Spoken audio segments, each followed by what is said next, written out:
5月29日，美國聯邦法院裁定特朗普解放日關稅政策越權，下令暫停該政策生效。這是針對特朗普關稅政策的首個重大法律挑戰。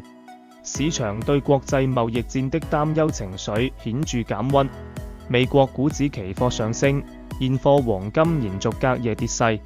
美聯儲政策，美聯儲5月會議紀錄顯示，決策者承認未來可能面臨通脹和失業數字雙雙上升的艱難權衡，對減息持謹慎態度。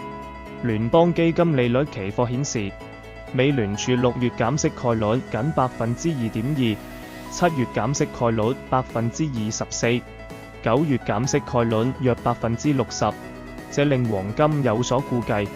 受該消息影響，週四市場風險偏好情緒迅速升溫，現貨黃金價格短線暴跌近$40，最新觸及$3250附近。黃金短期技術前景，從黃金日線圖顯示，下行方面，假如金價進一步走軟並跌破$3200，金價可能在$3178附近找到一些支撐。一些後續受可能使金價容易加速跌向上周的波動低點，即$3120附近的區間，然後再跌至$3100關口。如果金價跌破後者，下一個重要支撐位將在$3060附近。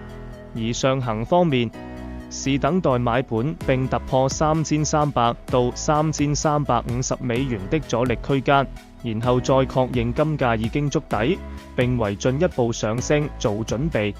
所有內容僅供參考，不構成投資建議。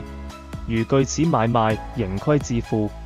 請訂閱、按讚、分享，多謝收看。